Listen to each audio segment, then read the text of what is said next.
Welcome, everyone, and thank you for joining us for Career Conversations, Spotlighting Black Excellence. My name is Michael Eubanks, and I'm excited to be here today. I want to begin by offering York's land acknowledgement. Although we aren't all in the same location, we recognize many Indigenous nations have long-standing relationships with the territories upon which York University campuses are located. That precedes the establishment of York University. York acknowledges its presence on the traditional territory of many Indigenous nations. The area now known as Tak-ar-on-To has been taken care by the Anishinaabe Nation, the Haudenosaunee Confederacy, and the Hudat-Wendat. It is now home to many First Nations, Inuit, and Métis communities.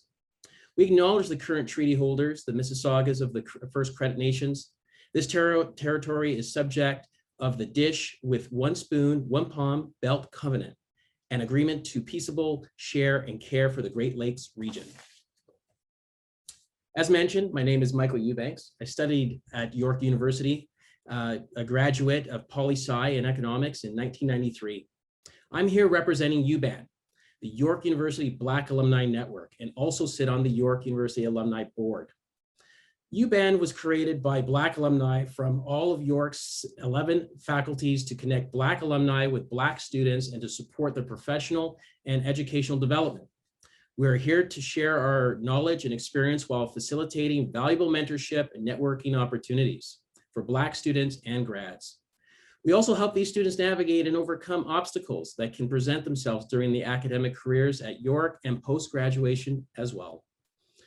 Beyond students, our warm and welcoming community also seeks to engage Black alumni, faculty, and members of the community at large through resource sharing, innovative programming that ranges from casual social gatherings to networking opportunities and more. We are dedicated to supporting Black community members and establishing a strong relationship between all our community members and York University while promoting Black excellence in all of our endeavors. If you're interested in joining UBAN or would like to know more, please contact Evan Goldenthal at egoldn@yorku.ca, and I believe that's going to be posted in the chat. Now, I'd like to introduce our host today. Fikau Adur-Oju is our York student entrepreneur, activist, strategic advisor, and keynote speaker. He's the founder and CEO of Project Impacting Lives, an impactful nonprofit organization dedicated to making lives better through various projects, including scholarship funds, toy drives, and distributing food and supplies to the homeless. He currently serves on the board of executives as the director of youth engagement. With a life mandate to impact lives and inspire others to get out of their comfort zone, he serves as a peer mentor at Vineyard College and is a TD Early Talent Ambassador, where he connects numerous students with fantastic opportunities and experiences. Fikao, thank you for hosting the event, and over to you. Thank you so much for that warm welcome, Michael. I'm so excited for this event, truly, truly excited, and I'm glad we're having this important conversation, and I'm honored to be hosting it. So it is so wonderful to see new students, new grads, young alumni. And if you're excited for this event, I want everybody to say yes in the chat. Put yes in the chat and put your names and what you're studying currently or what you studied previously. And why I'm excited about this event is because I think it's going to be a very valuable discussion. We have power-packed panel of guests that will be dropping gems all afternoon, from a director to a YouTuber to a doctor to an engineer.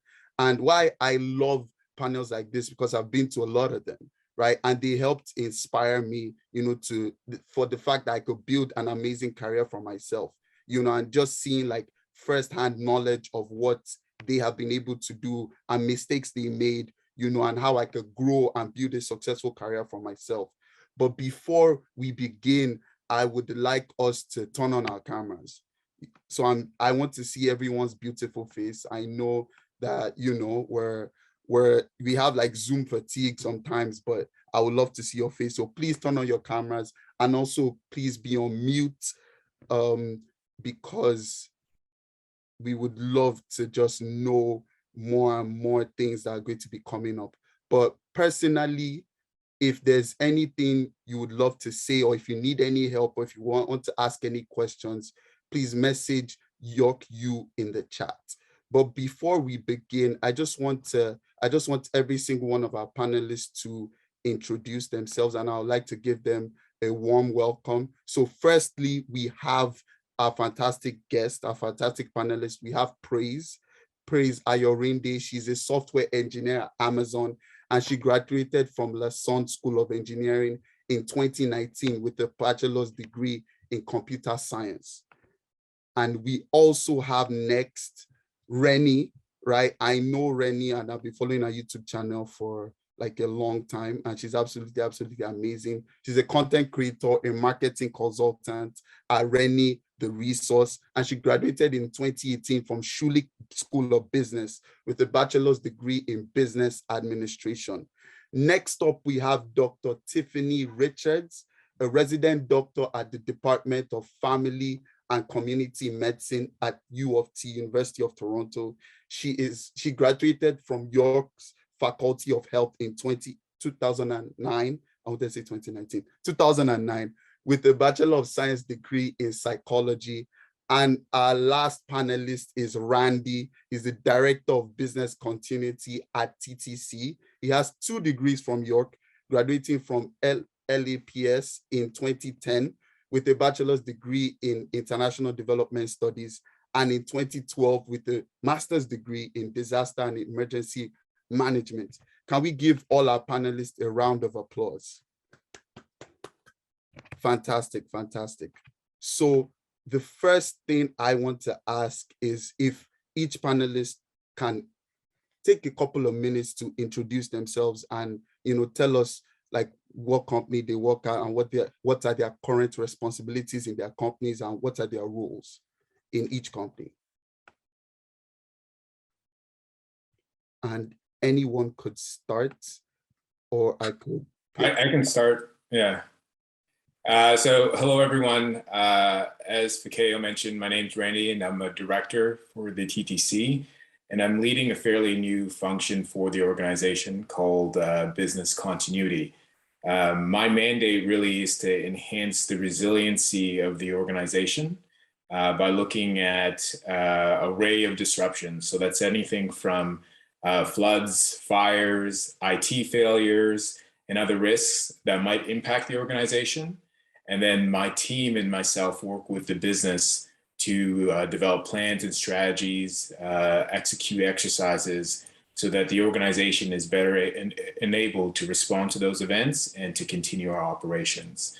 It's a pretty exciting role and job, and I think an opportune time given the pandemic and all the risks that we're dealing with right now in the world. And I'm thrilled to be able to do this work for the TTC and happy to be here. Fantastic. Thank you, Randy. Rennie, could you go next? Hi, everyone. Thanks, Fikaya, for the introduction. Hi, I'm Rennie. I am a full-time content creator. So as Fikaya said, there's a YouTuber here. I'm the YouTuber. I went to the Schulich School of Business and I graduated in 2018.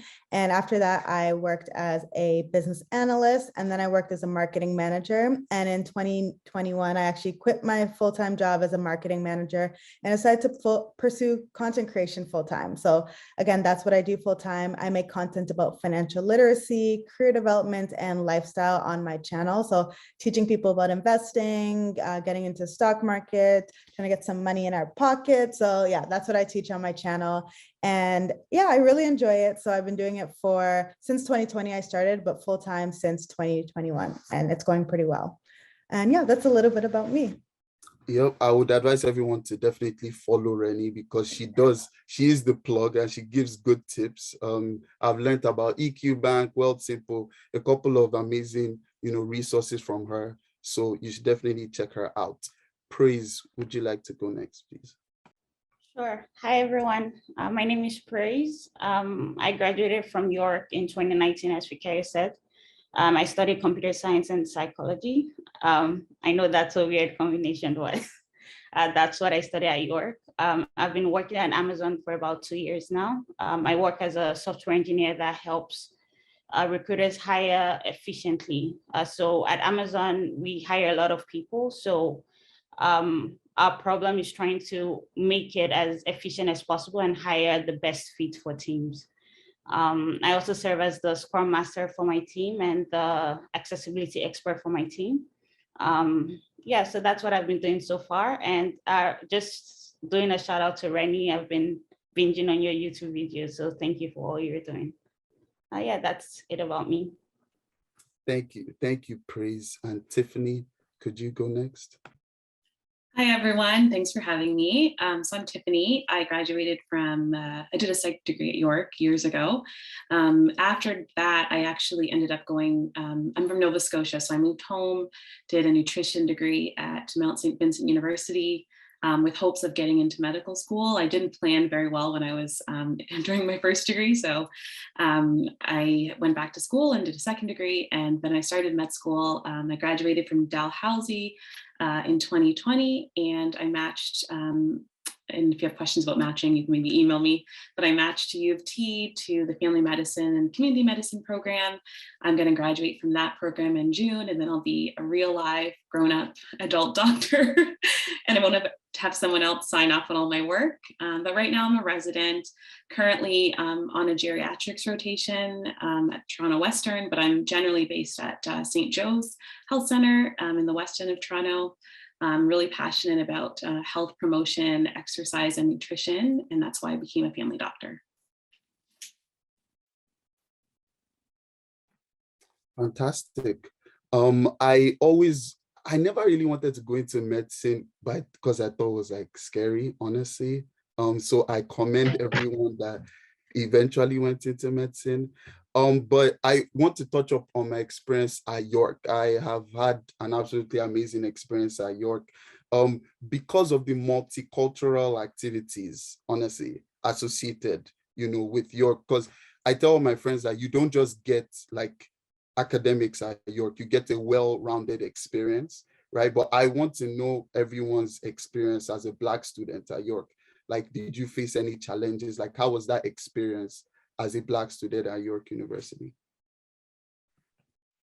I can probably touch on my experience. I had a great experience as a Black student at York University. And my friends and I always joke that York is the HBCU, or historically Black college or university of Canada. So, in the States, there are so many schools that are all Black students. I was like, York is pretty much this. Obviously, there are people of other races, but there are a lot of Black students, especially compared to other schools. So I had a great time. I actually lived on campus for 1 year. So I got to get the full York experience. I got to immerse myself with lots of other students and join a lot of clubs on campus. So I had a really good time. And then you asked what one challenge would be. I would say one challenge was I went to Schulich specifically. So at Schulich, I would say it's not as diverse as the rest of York. There aren't as many Black students at the York within Schulich compared to York. But overall, I had a really great time at York. I even went on exchange and I went to Thailand for 5 months. So I always say it changed my life, and I truly mean that. It was the best experience, changed my life. So yeah, had a great time at York. Wow, that's amazing. Honestly, I wish I went for an exchange program at York. Randy, could you go next, please? Yeah, sure. Similar to Rennie, I think I had really high highs at York. I think from the perspective of the various student groups and associations, anyone on McLaughlin College on the line, I was very active in the college community. I planned Fall Week for, I think, 2 years, supported a number of student events, and really got to immerse myself in your culture. I lived on campus for, I think, 3 of those years. Had a blast and had a great time. But I also, thinking about my experience at York, I experienced some low lows as well. There were challenges. I think, in my case, I came from a very low income household, and my number one challenge was just the financial security of trying to be a student, perform well, and do all these things, put myself on a path for my career. And, leading up to even today's panel, I had an opportunity to kind of look at the questions, and I thought about this question, and as a Black student and talking to peers from my community from years ago. But one of the things that I struggled with when I talk about financial insecurity is I recall in my second year, I had just moved onto campus, feeling fairly comfortable, but suddenly you get into like that, second part of fall when the exams are coming up, you can't work the same way. And I'm running out of money, I'm running out of money. And on 2 occasions, I had to go to the York Food Bank. And that was a pivotal moment for myself, because I learned a lot about humility, right? And I learned a lot about myself in that moment, but also the challenges that are facing, not just myself, but many Black students and many students face. Poverty for students is a real thing. I think it's even more so in some of the Black community, because many of us come from low-income households where you don't have another resource to rely upon. And so overall, fantastic experience. I think I learned a lot during those years. Rennie, I'm sure I've got content for your YouTube channel. Haven't watched it, but I'm sure I learned a few things myself. And it was, a wonderful experience overall. And I want to quickly touch upon that. Would you say that experience helped you get to where you are right now? Did it build character? Did it build resiliency, perseverance? Yeah, certainly. I think it does that for everyone. I mean, it taught me humility more so than anything, right? And it taught me, I think, that you can go through difficult times and you can I think endure a lot more and figure out solutions to problems that you probably didn't envision yourself having to deal with. And now being past that stage in my life and being in a position where I'm more financially secure, I look back at that time and I've got siblings and I offer them advice all the time. And when I'm talking to other students, I'm able to share a little anecdote and say, I know what it is. And you see the panelists today and we're spotlighting Black excellence, and I'm happy to be a part of it, but it wasn't always so excellent for myself. And I'm sure for many others and many students on the line today, you find yourself in a scenario where it might be a bit difficult. I hope that this talk and me sharing a little bit about that experience lets you know that you're well on your way. It's just about enduring and kind of holding on. Thank you. Thank you. Tiffany, I would absolutely love to hear about your experience, honestly, just even being a doctor, like, first of all, So did you want to hear about my experience at York, or? Your experience as a Black student at York, and how was that whole ordeal? Yeah, so it was overall very positive. So like I said, I'm born and raised in Nova Scotia. I studied in Nova Scotia for 2 years out of high school and then decided I wanted to be around people of color. That was honestly my biggest reason to move to Ontario when I was like 20. And so I came to York, and my aunt lives in the neighborhood. So York was just a natural choice because I had family in the area. It was really positive. I had my first Black professor, a Black woman professor. I wish I remembered her name. It was the psychology of women. I did a psych undergrad. And that was like wonderful to see a Black woman in that space and to see like people like me teaching me and to have classmates. I made lots of great friends. What Randy said about the financial challenge, that was very similar for me. So I alluded to my long road to medicine. One of the mistakes I made, and I can't even really call it a mistake, but to get into medical school, your GPA, we all know that's really important. And I prioritized my GPA, but I also wasn't a student that had parents that could pay for my undergrad. So I had to work throughout undergrad. And I used to work at the Air Canada Center. That's dating me, but that's what it was called when I worked there. So I worked there 20, 30 hours a week. And so I was commuting from York before the subway extension. So I was taking a bus, taking the subway. So that took a lot of time. And I was studying my chemistry book on the way back up to York. And that hurt me when I went to apply to medical school the first time, because the expectation is that you take 5 courses and you're getting straight A's. And I decided to take 4 to keep my grades up while I worked. And so that's how I ended up going back to school and doing another undergrad. So the financial piece was difficult. And I'm sure lots of students from like people of color can relate to that. But for me, the big positive being at York was definitely the diversity and, seeing professors that look like me. Thank you for sharing that. One thing I want to ask is like, how was like work, like life balance? Like, was there even work-life balance? Like studying your chemistry books from work, like how was that? Like, that's a lot. So that's changed. When I was younger, I needed a lot less sleep. Now I'm like very protective of my 8 hours when I'm not on call. So when I was younger, I could get by on like 5 or 6 hours. I don't recommend that for anyone. But yeah, that's what I did. I sacrificed some sleep back in the day. Don't recommend it. Okay, thank you. Thank you. Praise. We would love to hear from you. Okay, hi again. For me, I came to York as an international student. So the first year especially was very difficult for me. I come from Nigeria, and in Nigeria, they don't teach computer science in high school.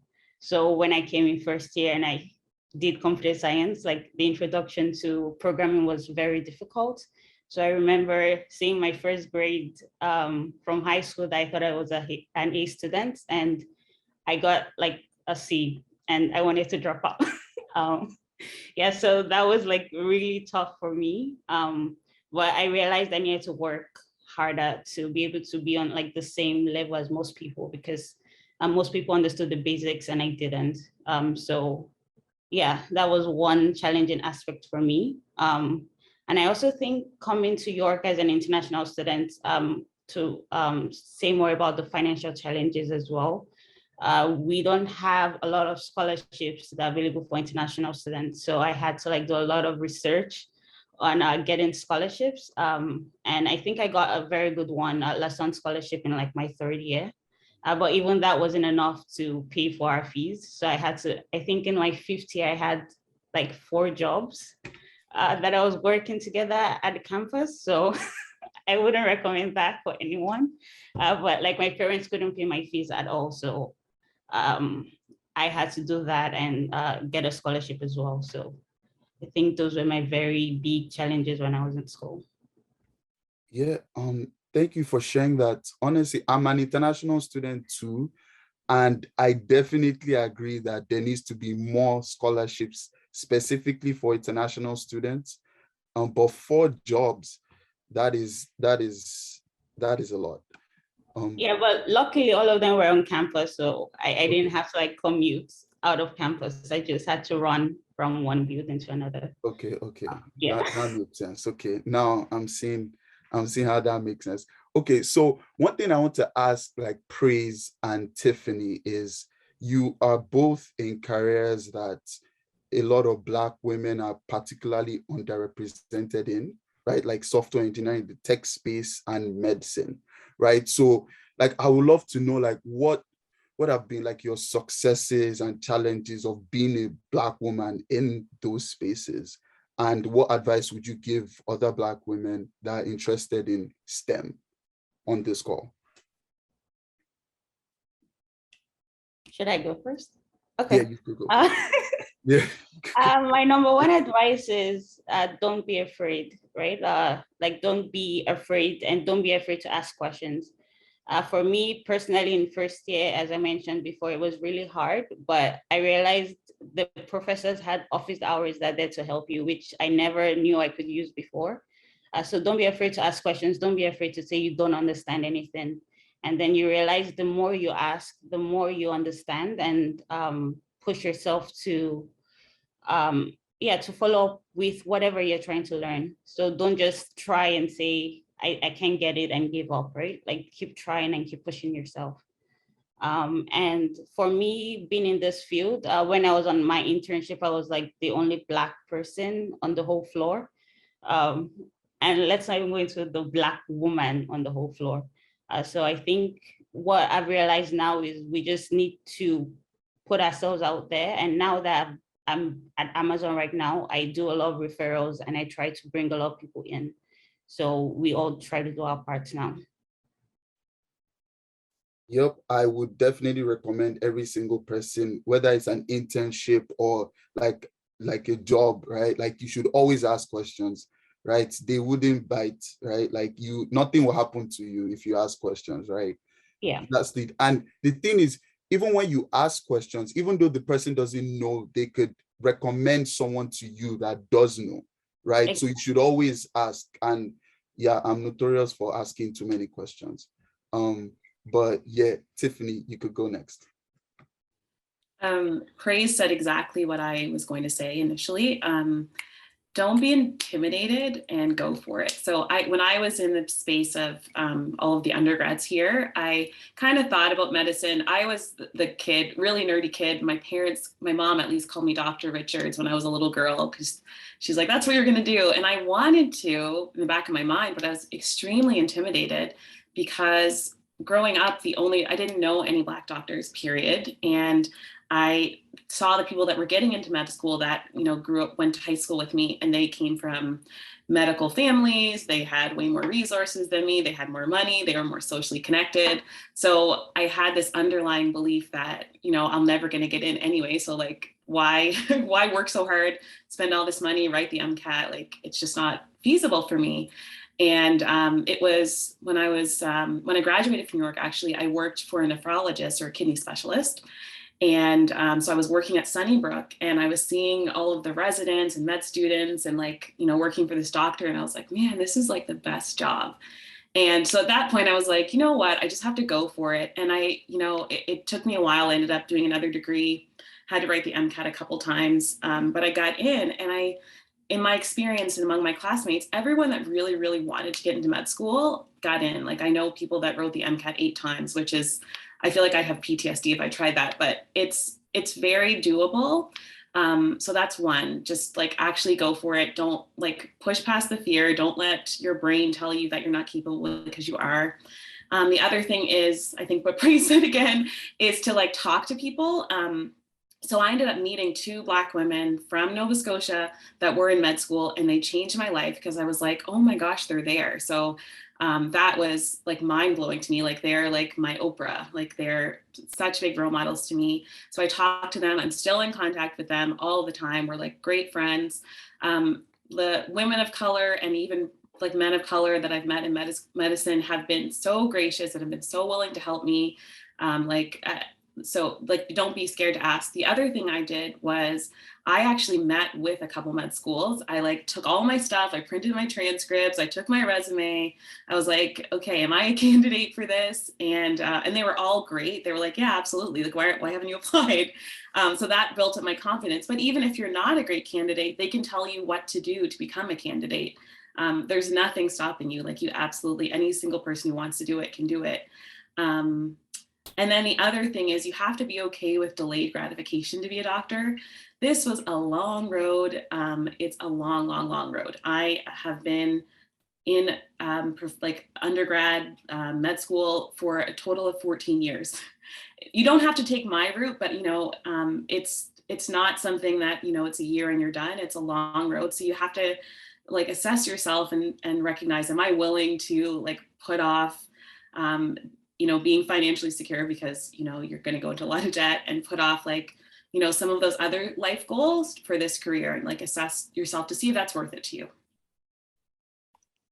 Yep, all I had was 14 years. And I was like, damn. I was like, 14 years. But exactly like someone said in the chat, excellent advice, right? But delayed gratification is something Rennie also talks about, right? And it also applies to stocks and anything that is worthwhile in life, right? You have to be willing to wait for it, because sometimes it all doesn't just happen at once. But something Tiffany mentioned was networking, right? And this is something I'm very, very passionate about. I think is really, really important. But I'd love to hear from all our panelists on how have you networked, and how has networking been of value to you in getting where you are today? And do you have any recommendations for our students on how to network, right? Or And I know like LinkedIn is really good for networking. So do you have any tips on how to use LinkedIn for networking too? I know I asked like 3 questions in one, so you could just talk about networking from your own perspective. And I guess Rennie could go first. Okay. If anyone watches my channel, you know that I talk about networking all the time. And I say that networking has brought me to where I am today in my career. So of course, I think that every single person should network, no matter what industry you are in. I believe that everybody should network. The way that networking has impacted my career, if I talk about specifics, is when I was at Schulich, they really emphasize the importance of networking. They even simulate it for us. And then they have career days where they'll bring in employers and then you network with the recruiters that come on campus. So there's a lot of emphasis on networking, which I'm very grateful for. When I was in my first year, I networked with somebody who came to speak at one of our events, and then I got an internship with him. So that was my first internship that I got. And then the next year, I was like, oh, okay, it worked once. Let me try it again. And then it worked again. So then I worked at BMO. I started working at BMO. And then as I was a student at BMO, I was like, okay, it works again. Let me start doing it again. And I networked my way into another job for the next summer. So, and then when I graduated, I networked my way into another full-time job. Once I wanted to move from a business analyst to a marketing manager, I networked my way into another job. So I would say every single job I've had since 2015 has been through networking. And I always emphasize that your network is your net worth. People say that all the time, but it's so true. I was promoted year after year after year being at BMO. And although it's in the same company, so I think it's easier to network within the same company, but most people are not promoted every single year, right? So I feel like I think everybody should network. A good way to do it would be to just have, just as Tiffany said, have informational coffee chats with different people. Once people know you and they can put a face to the name, they're more likely to recommend you for other opportunities or give you opportunities within their organization. So when I went to get into marketing, I would just meet with people who work in marketing and tell them, hey, I'm looking to get into marketing. I would love to learn more about what you do in your role. And you're not going there for the purpose of a job. You're just going there to learn more about what they do. And then you become top of mind for them. It's like, oh, okay, Rennie told me 2 months ago that she wants to get into marketing. I know there's a marketing role available on my team. Let me recommend Rennie for this role. And that's how all of my jobs have come. So yeah, networking is very important. Wow, you're like the networking OG. Like I followed your journey, but I didn't know like, like it was really going on like that. But one thing I do want to add on to what she said is that networking goes both ways, right? So you shouldn't just go into the conversation like, oh, help me, right? It should be also, how can I help you? So ask questions like what motivates them, what's important to them, what energizes them, right? What they also want to talk about, right? And it's also about quality as opposed to quantity. So it's not like, oh, talk to 50 people, right? And then you get a promotion, right? It's like you're having concrete and great conversations with key people that will help you get to where you need to get to. So, good point. sure. I just want to add one more thing. Try to add value to the people that you are networking with. If, for example, I get messages every single day of people trying to network with me, I can't respond to all of them. So I typically respond to the ones who are basically trying to add value to me. It's one thing when people are trying to take from you, but another thing you could do is try to add value to them. For example, I went to an event like this, and one of the speakers her story really resonated with me. I wanted to network, but after the event, I saw a line of 30 people trying to network with her. So I was like, no, I'm not like, there's no point. But I saw that her slides were not the best. And I think I'm pretty good at making slides. So I basically offered her to redo her slides for her and basically offer the services that I know I have. And then she became a mentor after that. So I think any way you can see an opportunity to add value to someone, that is always a great way to network with somebody. That's a great tip. That's a great tip. Okay, Tiffany, could you go next, please? Yeah, so I think I'll just echo kind of what I said earlier. For me, meeting people that were in the field and befriending them, asking questions was amazingly helpful for me. I mentioned I had a job at Sunnybrook working for a nephrologist. So this nephrologist gets probably, I don't know, a couple dozen resumes a month for research positions. And I got that position through networking. So I happened to meet someone while I was prepping for the MCAT, and she had a really cool job doing like research in mindfulness, which is like right up my alley. And I was like, can I volunteer? And she happened to be moving on to grad school and they hired me. So it's helped me not only like getting jobs, but also just knowing the resources available for like interview prep for like different parts of med school, getting through particularly difficult courses, like knowing how to study, that type of thing. I think someone earlier said that, I think it was Praise, keep popping you. When you started and you switched from high school to York, there was a drop in your grades. Absolutely the same thing. I got my first C of my life. I was devastated. It happens. When I went to med school, I felt like I had really good study habits, and just the volume information, I can't even describe it. It like quadrupled. So like working with people that were a few years ahead of me and seeing how they studied and seeing what to focus on was really helpful. I'm just now kind of dipping my toe into like the working world, because I've been a student again for 14 years.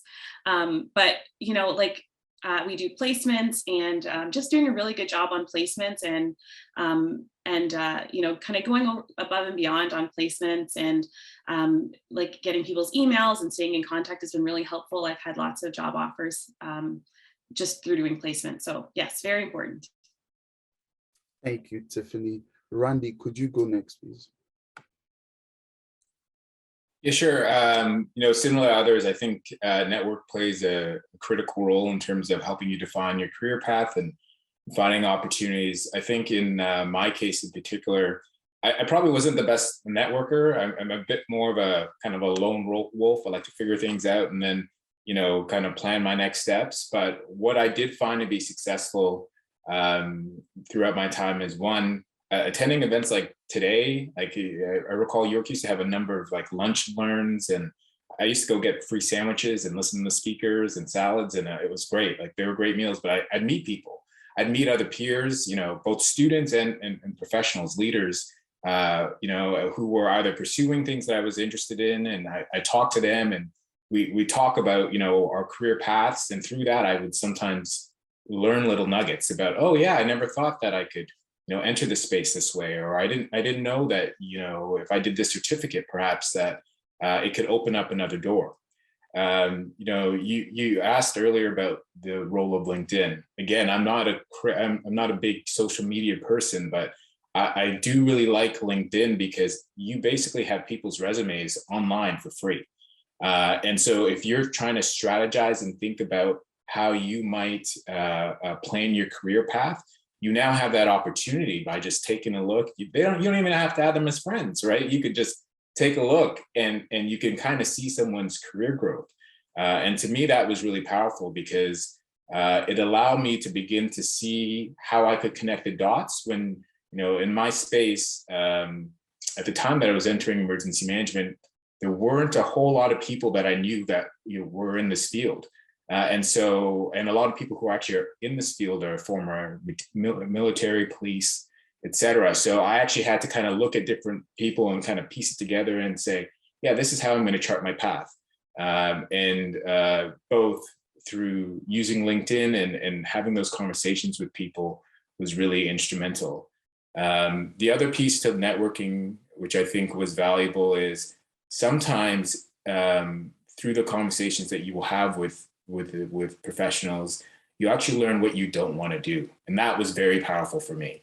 So, I think I want to be X, right? I think I want to go down this path, and I learn a little bit about what they do. And I'm like, no, this is, over my head, not my skill set, would be a waste of investment. In fact, I went to a couple sessions, I paid, to find out what someone did. It was this like private consulting thing. And I paid this $200. I looked like an idiot because when speaking to this guy, I realized that it was just a sales pitch and it just wasn't what I wanted to do. But you know what? I actually learned a lot because I could have invested my career and my time and effort going down that path because I saw what I thought at the time was a very glittery role and opportunity in a field.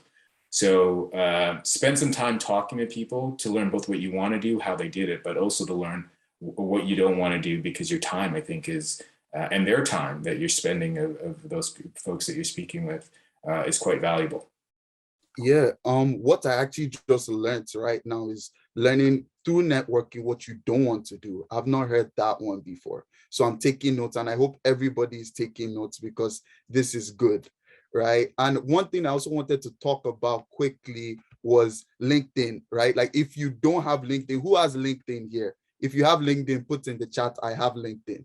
And if you don't, go and download it. Don't even ask questions. Just download the app, because LinkedIn gives you the ability to showcase your profile, your expertise. You can give recommendations, you can make connections, and it allows you to give credibility and show credibility in your industry and also highlight your achievements, right? And one thing I love about LinkedIn is the organic reach. And you can reach a lot of people from diverse backgrounds if you have the right content. So make sure you download LinkedIn. Praise, you could go next. Okay, I think everyone has said very interesting things. To add to what everyone has said, I think one thing that I learned as well was how to do an elevator pitch. So just when I was working in the office, I worked at the help center at La Sonde. And one thing, Bob is actually on the channel or on the Zoom call, but one thing he made me learn was how do you sell yourself within 5 minutes? And that was something that I never knew how to do. How do you make someone see you as something or someone of value that you can give me something within 5 minutes? So I went to a lot of career fairs, a lot of lunch and learns as well at York, a lot of hackathons, which is like events for programming people. And I would practice that on people and practice like what I can offer to you. And for a lot of the career fairs I went to, I didn't get something from them most of the time, but at least that's helped me learn how to address interviews or how to speak at interviews. And yeah, so that's one thing I think about, like when you are networking, try to know how to sell yourself as well. And I think another important thing as well for networking is people see your willingness to learn and to do when you're talking to people as well. So always go with an open mind. Don't go with like, I must get a job, but just go with like trying to know people and trying to learn something interesting, right? Because it might not end up in a job, but it might end up in making you think in a different way. Like for instance, when I was in school, I met with like a professor and I never, like we were just having a normal chat. And then I hadn't done any internships or anything like that. But then he was like, oh, do you know you can do research with me over the summer? And I was like, what? I can do that? Okay. So that was like my first real job at York. I did research over the summer with him and we're trying to build a 3D version of something. But yeah, that was like my first real experience in the tech industry. Yeah, those are my 2 points. Yeah, I think those are great tips. I also want to say, if you have any questions throughout the session, you should definitely put them in the chat because we're going to be having a Q&A session in a couple of minutes. But I have a question for Randy, right? So I know you went to grad school, right? So you have a master's in disaster and emergency management. But I'm about to graduate, right? And I'm interested in what your experience was as a master's degree student, right? And what advice would you give to students who are currently graduating or they are considering doing a master's program? Like, would you say they should go for it, or how was your experience, as a master's degree student?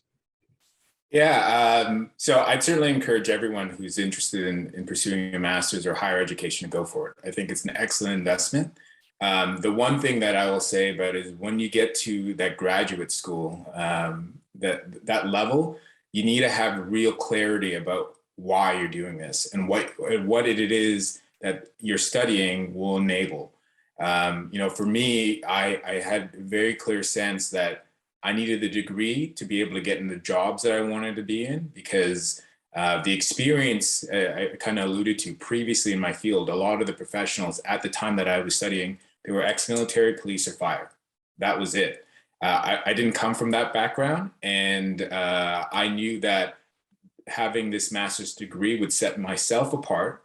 I was offering a different perspective, and it would open certain doors for me. And I think you need that clarity because my experience, I had a phenomenal graduate experience. I had very good professors. The students and my peers in my class all had very interesting backgrounds, and I've been successful in keeping some of those relationships. But I was entering at a time where we were odd people out in the working world because no one had degrees in this field. Now there's actually, I think, 3 schools in Canada that have degrees in emergency management. York now has 2, an undergrad and BA. And it's the whole profession has quite frankly changed. So I think to go back to your question, have clarity about why you're doing it. The second piece is it is a significant investment, not just the financial piece, but just your energy, your time. When you're in a mass, like whether you're graduating or you've taken some time, some of your friends might be starting families. Some of your friends may be traveling, and I postponed, certainly the travel component and some of the other extracurricular stuff so that I could pursue my degree. And just recognition that when you get to that master's or graduate level, that you're going to dedicate yourself for those years to that course of study, and knowing that I think Rennie or yourself mentioned earlier, that delayed gratification is going to pay off, tenfold in many ways, right, for your future. Yep, I'm just taking that note of get clarity on what exactly you want to do in the master's program, as opposed to just doing one for the sake of doing one, right? Yeah, and something that I heard Tiffany mention early about, canvassing medical schools and finding out essentially, what their programs were about. I did something similar with the master's program. I only had 2 places, it was either Canada, it was either York or BC. But I didn't go there, but I went and I looked at those programs, and, I tried to understand what it is that I wanted out of the 2. I talked to a few people in those programs as well. I was also very intentional about telling people that I was doing it because I knew no one really knew my field. And so they would pick up on, oh, that's really different. And people would, from a networking perspective, would begin to say, oh yeah, I know this guy who's doing this. Right. So having these conversations did help me. But I think it's about, doing the research and making sure that you have a good understanding of the program that you're entering, because there's a lot being offered, especially now with online and in-person schools. If you do that research, it's gonna pay off for you. Yep, do the research, is gonna pay off. Rennie, you are leading the way as one of the few Black Canadian women in the personal finance space on YouTube, and you're a content creator, and you have built a successful career in marketing. You're definitely doing a lot. So I'm interested in what your entrepreneurship journey has looked like. And I know you provide a lot of people with resource and opportunities. So what resource and opportunities would you recommend for students that want to leave school and be a full-time entrepreneur and have that as a career? I guess I'm still a baby entrepreneur, so I'm just learning. But my entrepreneurial journey it started in May of 2020. I guess we're still in the full lockdown because of COVID. So I had a lot of extra time. I was working from home as a marketing manager. So I had pretty much mastered my job. I had been there for a year. So I was like, hey, I know how to do everything already. I have a lot of extra time. I bought my first house when I was in May of 2020. I closed on my first house, and all my friends were like, wait, what? How did you buy a house? When did this happen? And I told them, I've been telling you about investing for so many years. I've been investing since I was 18. And they were all like, nope, we need a video. You need to explain exactly how this came to be. So I always wanted to start a YouTube channel, but I guess that gave me an extra push to start it. And in 2020, I started it. And then, as I said earlier, I just kept working on it I was very consistent since the beginning. And by 2021, I was able to quit. I was able to replace the income I was making at BMO and pursue my content creation business full time. So the advice that I would give to anyone who wants to start in the content creation space specifically, I would say just do it. Again, I wish I started so much earlier, because then I don't know, I wouldn't have to have works for, for as long as I did. But it is a lot of work, I will say. Like, a lot of people think that being an entrepreneur is easy, but it's actually not. Of course, you get a lot more flexibility. Like, I just went to Dubai for 2 weeks and I was able to work from there. I went to Rwanda, I was able to work from there. So I think you do get a lot of flexibility with entrepreneurship, but I am doing a lot more work than I've ever done in my life. So for anyone who is looking to start, just beware that there is a lot of work that goes into it. And something that I would recommend that you do is connect with other people who are in your field. Mentorship is something that can really help you. If you want to be a YouTuber, for example, try to reach out to people who are already YouTubers to see stuff that they are doing, because it's easier to just learn from someone who has already made all the mistakes rather than you making all the mistakes yourself. I'm having a session on April 2nd, actually, on my YouTube channel, where I'll bring 4 creators and I'm going to talk about our content creation journeys and how we've gotten to where we are. So anyone can attend if you want to. But yeah, I would say try to learn from other people who are already in the space, and apply for grants if you can as well. That would be another resource that I would share. I actually applied for the YouTube Black program, which is a program to fund Black creators specifically. I got in and they gave me a sizable grant that will basically allow me to work on my channel full time. I quit before that, but it basically confirmed that I was able to do this full time. So yeah, there are lots of grants that are available. It's free money, so why not apply for them? So yeah, that would be some of my advice that I would give. I would actually like to add on to that.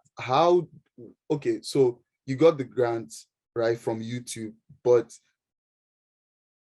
how can we get access to, like, where do we find these grants? Like, where, if someone is looking, like, in the chat right now and they're like, where, like, yeah, I'm trying to leave my job, start a YouTube channel, like, where are there any links, like, someone has to these grants, or where do you go? So the place that I often find them is just in community groups where people are just sharing resources. For example, Black Toronto is a group that is on Facebook. I don't know if people still use Facebook, but I do. And in that Facebook group, people share different grants that they have, and that's where I applied. That's how I found all of the grants. I'm sure there are specific websites dedicated to grants, but Twitter and Facebook are typically the places that I'm just finding them. I don't know if there's a database. If there is, anyone can plug me into that. I would love to know about it. But yeah, those are some places that I like to find them. And I also share. So every grant that I've ever applied for, I also share them on my social media pages so that everyone else can apply for them as well. So you can check those out. I'll leave the link to the group in the chat as well. Thank you. Thank you for that. Okay, so the next question I'm going to ask is going to be for all panelists, right? And it's basically for each and every one of you to leave tips and nuggets for students that are starting out their careers right now. Like, which one advice would you want to give if you were to go back in time, right, to students that are currently, going through that process right now? And if you have any resource or any addition or any recommendation, you can also put it in your answer. So Tiffany could go first. I guess what I would tell someone that's in undergrad right now, and what I would go back and tell myself, is to, again, like, don't be afraid of hard work, and don't be intimidated because you don't have as much money as other people going into medicine, or don't have as many connections. Ask for help. So in order, like, I can only speak to medicine because that's all I've done for 14 years, but they're looking for people that are well-rounded and that know they want to go into medicine. So if you have a talent, if you're into music, if you're an athlete, do your best at that, as well as doing well in school. Like, prioritize your academics, but also prioritize having a well-rounded life and having interests outside of just medicine. if you're like me and you don't necessarily come from a medical family and don't really know anyone, it is important to find someone. So if you're here, feel free to reach out to me. It's important to get some kind of volunteer experience and really be sure that this is what you want. Like you want to have some patient experience. I volunteered when I was in undergrad. I used to volunteer at Sick Kids doing child life, which was awesome and so super rewarding. So there's all kinds of opportunities like that. I think probably with COVID, they're a bit decreased, but we're kind of on our way out of it, hopefully. So look for opportunities like that. But my biggest advice is to just not let fear stop you from doing what you want to do. You are 100% capable. Thanks, Tiffany. Randy, you could go next. I think my advice is students to focus on creating value and impact. And I think I heard Rennie or Tiffany perhaps speak a little bit about value or creating value as you navigate your career. And what I mean by that is the example I give is I remember as an undergrad, I had an internship with the province and I was asked to do some public education stuff. And I was, if you know government's not great on technology. They're always a little bit behind the curve. And they were primarily writing articles, at the time. And I, in high school, I had a media arts class and I brought a video camera. It wasn't even a good video camera. I brought a video camera with me and I created a video. And using my computer at the time, I kind of documented a journey of like what we were doing, some of the fairs that we were talking to, interacting with citizens. And I put it together and it was a little clip and it blew up for them. It was something that was huge and it took me probably 30 minutes to do, but they kind of shifted how they thought about how they can communicate and engage with people. And I'm not good at this stuff. I'm really probably the worst of anybody at creating that stuff, but I was able to put it together. And I guess why I highlight that example is at the end of the day, you'll be hired, or as you navigate your career, you'll get opportunities, and you'll do what they ask of you. But if you can go above and beyond just a little bit to show how you can increase their reach, or if you can do things in a better way, save on efficiencies, whatever it is in your field, people will remember that, and that actually creates a little bit of an impression on people. It begins to cement your legacy as you go through your career. And it's what people remember you by. People don't necessarily remember my name all the time, but they do remember, oh yeah, the video guy or whatever. And then they go, and that stuff starts to build. And next thing you know, you were the video guy and then you're the senior advisor to someone. And then you kind of move on from that. So create value, look for opportunities. It can be difficult, but these small little things will add up over time. And then sooner or later, you've kind of built to this repertoire that is your career. That's fantastic advice. Creating value and constantly going above and beyond. Praise, do you have any nuggets you want to share? Yeah, so as Randy said, I think creating value and working to do something better will make you stand out as well in your sector. So I think that's a really huge nugget to give. I think to add to that as well, I would say like what you need to market depends on the sector you're in, right? I think for my field, I realized that grades is probably not as important as project work. So like you can get a first class in computer science, but I've not used my first class for anything today.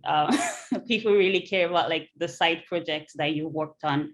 And because they want to see that you're passionate, you just don't know the theory of it. You also want to know the technical aspect of it, right? So you can know the theory, but not know how to build an application. So I realized that you need to maybe talk to people in the field. You can reach out to me on LinkedIn as well. I realized I needed to build my side projects as well as I was doing well in school. So work backwards, talk to people in the field, figure out what you need to build for your career, and use that. Yeah, I think that's great advice. Honestly, having project work ready, a lot of times they say experience is the best teacher, as opposed to having just, the great degree, being able to actually do the work work really, really matters too. Rennie, do you have any last tips? Yes, mine's a little different than everyone else's, but my piece of advice would be to negotiate your salary. Um, when you get into your first job, it's easy to be like, oh my God, thank you so much. I'm so excited that I'm finally getting this position. But I want to emphasize that you need to negotiate your salary. I did not negotiate my first salary. And in my role as a business analyst, I was actually looking at the salaries that all the new grads were getting, and they were getting like $10,000, $15,000 more than me. And I'm sure they probably negotiated their salaries. So my advice to everyone would actually be negotiate your salary. I have a video on this on my channel as well. And then another piece of advice would just be to work on your personal brand. I think that personal branding is something that can get you really far. It goes hand in hand with negotiating, but your reputation, your personal brand, how you appear on the internet is actually more important than you would think.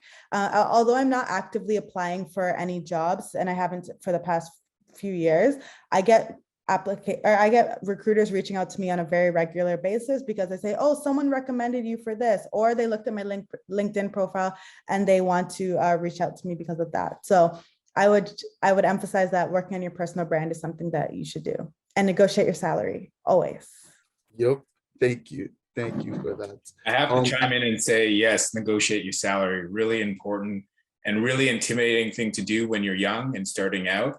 But I can tell you that it's going to do wonders for you as you progress, because what you start at ultimately will determine the pace that you accelerate at, especially if you're staying within one company. So negotiate your salary.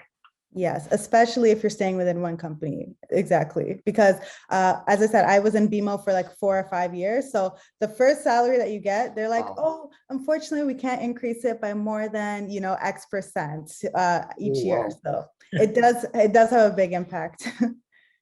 Okay. I think we should all definitely go and watch that video. I think the thing is, I negotiated mine and they said no. As an intern, it's harder to negotiate your salary. But once you get that first full-time job, post-graduating, you should negotiate.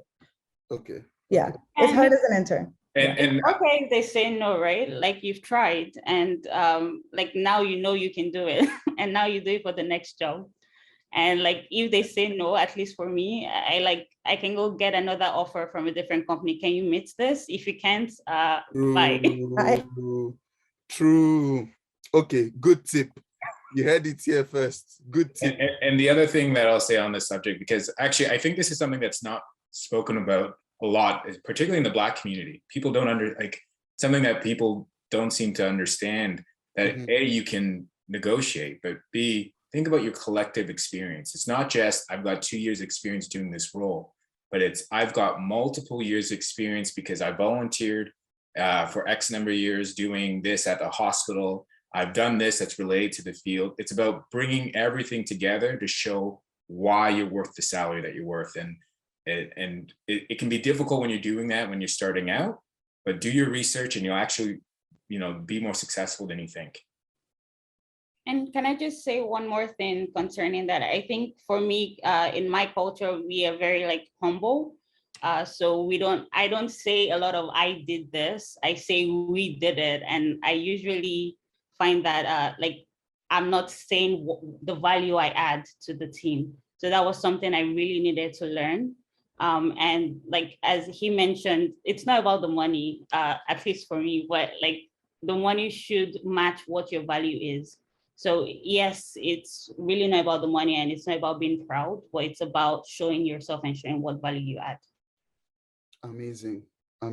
Okay, fantastic. I think these are absolutely amazing points that have been given by our panelists. Thank you so much for sharing your experience and your thoughts with us. I'm sure we all feel very inspired. I know I am inspired.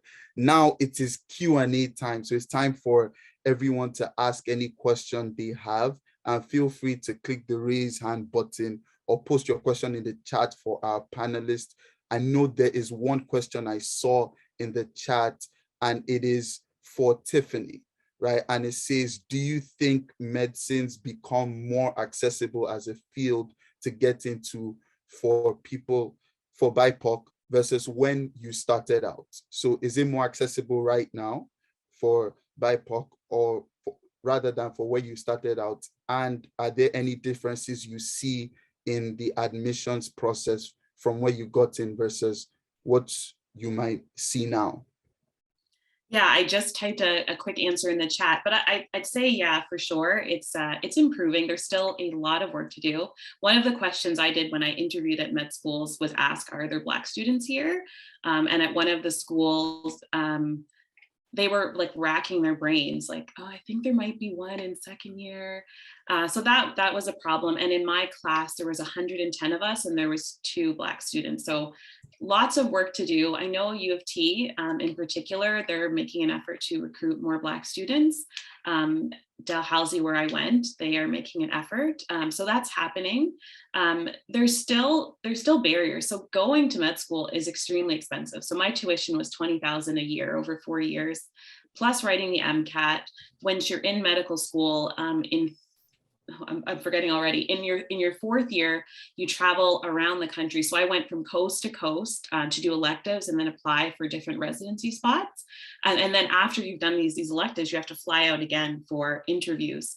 You need professional clothing. So it really, financially, it really adds up. And the idea of trying to work during med school, you actually can't. There's not enough hours in the day, especially when you're in your 3rd and 4th years.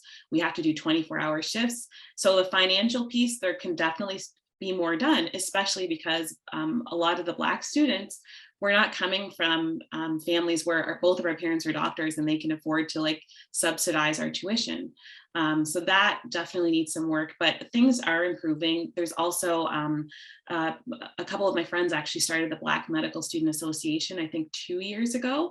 And so there's like a lot of social support now that wasn't there when I started. There's now a Black Resident Association. So numbers are growing, schools are making more of an effort. I think a lot still needs to be done, like to reduce these barriers to admission. So the MCAT you still have to pay for. So there can be more, I guess, financial support.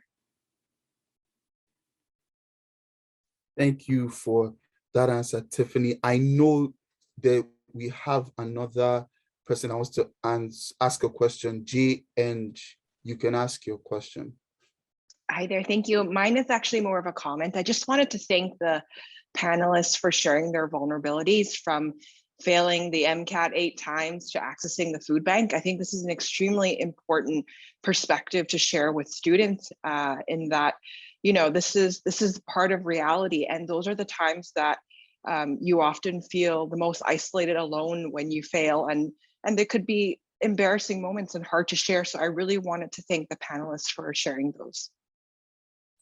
Yep. Just to correct that, I actually didn't fail the MCAT 8 times. I had a classmate who wrote it 8 times. I don't know if I would have, well, no, I would have kept pushing, but people do.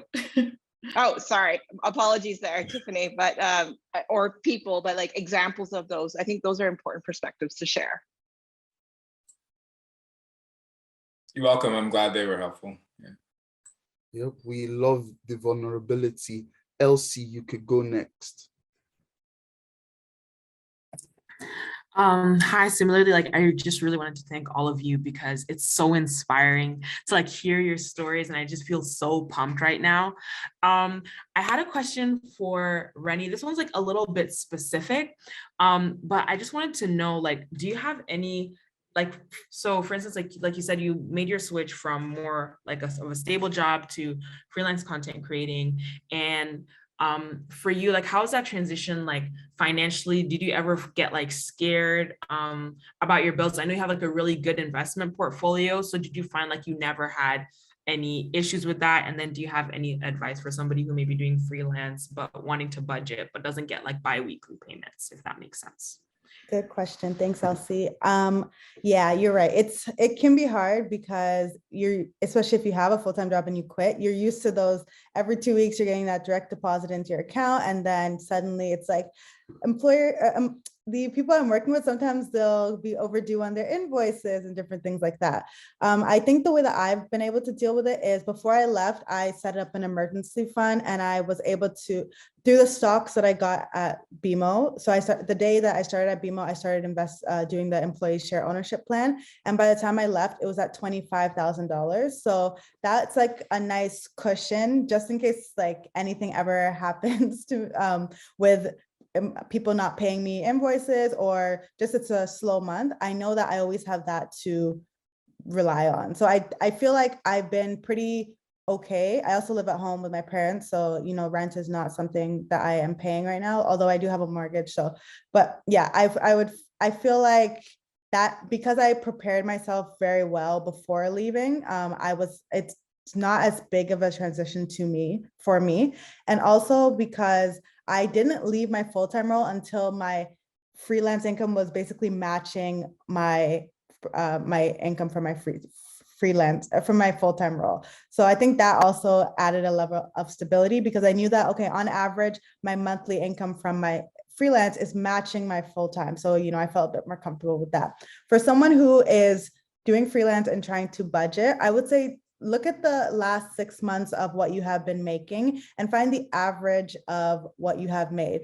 Some months may be really good, some months not so good, but the way that you should create your budget or the way you should know how to spend money is based on how the past 6 months have been. Don't say you make 5K a month, or say on average you make for 3K a month, but this month you made 5K. Don't spend at that 5K level just because this month you're making 5K. I would say still spend at that 3K level. And then, I just feel like being conservative in your spending will help you. And also having that emergency fund is crucial for any freelance, for anyone, but I think especially for freelancers, it's crucial because again, your income is really dependent on your efforts. And if you're not able to work for some reason, it could really impact that. But it's also really dependent on these people who you have contracts with, who sometimes just don't come through for you. It's happened to me quite a few times. So yeah, that would be some advice. Hopefully that answered your question, Elsie. Yes, thank you so much. No problem. I love those tips. And one thing I got from that I wrote down was employee share ownership plan. That's something I'm going to look into after. But I have a video on it too, if you want. Okay, please put it in the chat. I definitely want to check out that video. But so do we have any other question, Q&A that anybody wants to ask from the audience?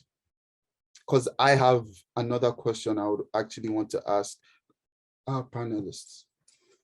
So one thing that I wanted to ask is, I'm basically going to be a new grad, right, in a couple of months, right? And I wanted to ask, how do you maintain wellness and mental health, right? And how do you know when it's time to, take a break, or how do you know when it's time to pivot into another career opportunity?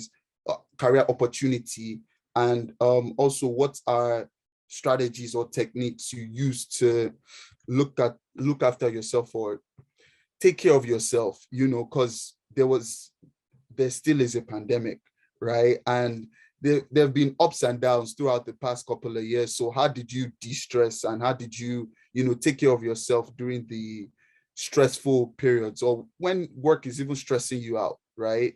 So how do you navigate that? Anybody could go first. I can start. This is my hobby. As I said, I went into family medicine because I'm really interested in helping people live well. So for me, exercise is something that's really non-negotiable, even if it's just going for a walk. And my minimum every single day is I have to do something for 5 minutes. And most times I almost never stop at 5 minutes, whether it's going to the gym and lifting weights, or getting on the elliptical, or going for a walk. That really, really helps. And there's tons of research to support exercise helping your mental health as well as your physical health. The other thing I mentioned, when I was younger and first starting out, I would sacrifice sleep a lot. I was obsessive with my grades before medical school, and I would, sometimes work till 1, 2 in the morning, as opposed to just going to sleep early and getting up early. So I think for your wellness. It's a really good habit to just get into having like a good bedtime routine, like treat yourself like a kid and make yourself go to sleep. And then the other thing is like talking to someone, whether it's your family doctor, if you're feeling really stressed. At York, I know for undergrads, I made use of like I don't know what it's called now, but like there were counselors available. That's super, super helpful. And I'm talking openly about it because I want to help address the stigma associated with like getting mental health help. I think everyone should talk to someone because we all have things we deal with. So while you're a student, take advantage of it because you're paying for it through your student fees. If you're not a student, you can always talk to your family doctor or talk to your friends, family, like someone that will just allow you to vent. So doing those 3 things have been super helpful for me during the stressful times. Yeah, and I'd like to piggyback off Tiffany. I go to therapy as well. And yeah, while you're a student, take advantage of the discounted, or I'm not sure if it's discounted or free, but whatever it is, take advantage of it. Because I started doing it after I left my full-time job, and it's expensive when you're paying out of pocket. So yeah, that's one way that I help with my work-life balance. Definitely attending therapy and also exercising, I would say, has helped, but also just trying to set hard boundaries, especially when you do get into the workplace. And it's easy to, especially if you're working from home, it's easy to work overtime. For example, your day stops at 5, but you're like, oh, let me just finish this task. And then by 6 p.m., you're still working. So I started to plan something after work each day. So I'd be like, okay, my workout's at 5:30. So, I can't even if I wanted to work longer, I can't work longer. Or I'm going to go out with my friends at 5:30. So I have to stop at 5. So I would say set hard boundaries for yourself so that you can maintain your work-life balance. I can go next. So to maintain work-life balance, I'm probably bad at this, but use your PTOs, use your vacations. I always thought that using them made you look bad for some reason. I don't know why, but I always thought that like if I use my vacation all the time, then I'll look like I'm slacking. And coming from school where it was like we didn't really have a vacation, right? When you're on midterms, you're really preparing for an exam after. So I think I carried that mentality into my workplace, and I never took any vacation time. So I would say take them because there was a time I was burnt out, like, and I caused issues or big bugs at work. So you might think you're doing okay, but you're not because you're missing small things that could affect the system. So yeah, use your vacation times. I think for me, what's been successful is having routine and visualizing your day a little bit. So as Tiffany and Rennie have alluded to, I'm a big fitness enthusiast, and it's something I've kept constant since I think high school. Every morning it's the first thing I do, and that's a non-negotiable the same way. And I'm fortunate my wife is quite supportive. I've got a young son now. It's harder to do that when you've got a baby.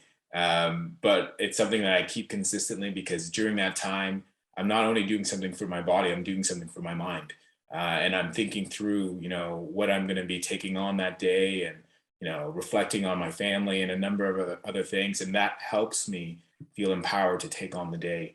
And for others, it may not be, the physical exercise. It might be, another hobby that you have, but make sure that you're taking that time for yourself because it's not just about, it's not just about taking that time for you. It's the self-care. It's about giving yourself space to relax so that you can be more effective.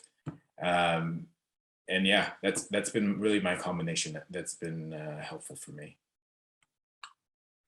Thank you all for sharing those amazing tips. I've definitely gotten a lot of value, honestly, taking personal time off, setting hard boundaries, having a solid morning routine. And I also want to say we should all stick around. We have something exciting that is going to be coming up soon. But I think Sarah wanted to ask a question. I think she had I just had a quick question. It's pretty quick. What advice would the panelists give to new graduates? What is the one skill that we need to cultivate before we enter the real world? So just like a wrap up kind of question.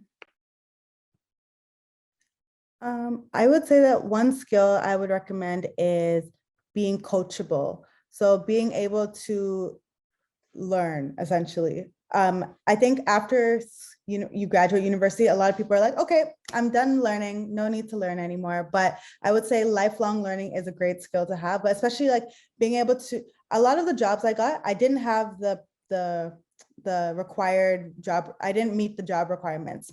My last job wanted 5 years of experience. If I graduated 5 years ago, obviously, I can't have that much experience, but because I knew I was coachable and I was willing to learn, that's how I was able to get the job. So I would say when you are in your interviews or anything like that, being coachable is something that can really help you and will allow people to give you a chance, even if you don't meet all of the skills that are on that job requirement.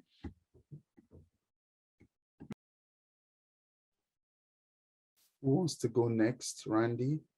Last There's skill. so many skills. There are so many skills, to be honest. And being coachable is a very good one. I think part of it is like dependent on the sector that you're in, but one just general comment, and I hope this kind of addresses is what this question is. I recommend that people look at where their careers are trending as opposed to where your career currently is. And I'll give you an example. When I was doing my undergraduate degree and my master's degree, I recognized that there was an education gap in terms of formal education in the field. But I also recognized that people didn't have like project skills. And I heard Praise mention that earlier. So I put it on like my inventory of skills, things to do was I'm going to get my PNP and get certified. And it's not so much the certification, but it's to know what the skills that employers want the next few years and get them before they're in demand. I've done that throughout my career, and it's been a game changer in terms of putting me in a position to be considered. And that's what you're looking to do, right? Put yourself in the best possible position to be considered. And that's something that I would recommend. Put yourself in the best possible position to be considered. Amazing. Praise. Would you like to go next? Sure. I think one advice I would give is, even at work, keep creating value. And I think everyone has echoed that as well. So for example, when at Amazon, in my team, we were using Kanban, which is like a structure of like planning projects. And I went and like learned Scrum and pitched the idea to my team that this is what I think we should use for the kind of app that we're trying to build. And I became a Scrum Master for our team. And it has helped us deliver things faster. So like at the beginning, I didn't even think like that could be something I was interested in, right? But like just figuring out what the problem is and trying to put yourself in a place that can solve that problem also helps as well. Did that answer the question? Yeah, that definitely answers the question. I think the question was mostly about skills to learn. And this is a question I usually have. Like we just want that one skill, but I think it's accumulation of a lot of skills, right? Like it's accumulation of everything together. Yeah, I think if there's one skill I know, like for new grads, is just how to market yourself. Because for me as an undergrad, I didn't know how to talk about what I've done or what I've added. So just trying to be able to speak about what you've added is important. Yep. Thank you. Tiffany. All great skills. I think the skill that helped me the most is, and it's kind of a personality trait, but just being very persistent and knowing what you want and recognizing that it's, especially, if you want to do something that's challenging, that like kind of sometimes the more difficult something is, the more rewarding it ultimately is. And that's how I feel about my career in medicine. It's a long road in terms of just delayed gratification and lots of hours and working really hard. And sometimes it's thankless. But ultimately, most days I'm really, really happy with what I'm doing. And I love working with patients. And it was a really long road to get here. And I had, right out of undergrad, I worked at Claire's Accessories at Yorkdale Mall. And so it wasn't like a smooth path whatsoever. It was very windy. I did a whole bunch of different things, but I was persistent. I knew that medicine was what I wanted, and I just kept pushing towards that. And I got there. And I think, like I said, among my classmates, there were people that it took them lots of tries. And I think in Canada, the average is like 2.5 to 3 tries. So just be persistent and keep going for what you want. Yep, keep going, never give up. So thank you all so much to our amazing panelists. I absolutely learned so much from each and every one of you. This has been of tremendous value to me, and I'm sure it has been of tremendous value to everybody here. If it has been of value to you, everybody should put value in the chat. If you've learned something, I have 2 pages worth of notes, and I'm definitely going to be using this. If you've learned something, definitely put value in the chat. We really appreciate you for being with us today. And I'm going to be passing it on to Serena. Thanks so much, Fikayo. I apologize, my camera is being a little wonky right now, so I can't seem to turn it on. We wanted to end off today's session with a really quick engagement activity. We heard from a lot of you about how valuable you found this event today, but we just want to get a little bit more feedback from you. We also will be sending a survey at the end of today's event as well. This is a new initiative for us. We are hoping to make this into a series, but in order for us to meet your needs, we want to know what it is that you're looking for and what it is that you're looking to hear from professionals in your field as well. So I'm just going to add a link into the chat here. So this is for menti.com. And what you can do, there's 2 questions here. So the first question, I'm just going to pull up my screen here really quickly. All right. So the first question over here is, how would you describe the Spotlighting Black Excellence panel in 1 word?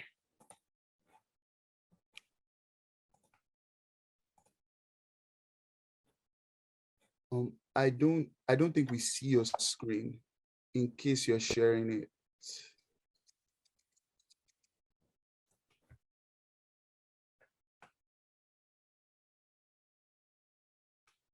Is it just me, or can everybody? No, it's not just you. We can't see it. Okay.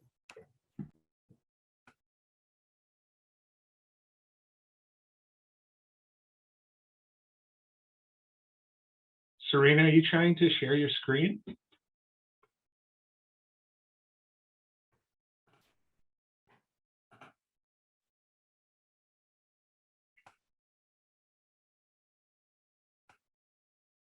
I think she's frozen. Maybe. Yeah. Okay. Are you able to access the link that she shared? Let me try. Or anyone else who's on? I can do that. Who else can access it?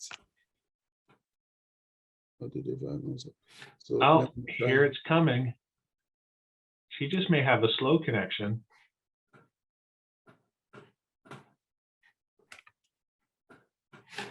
Okay.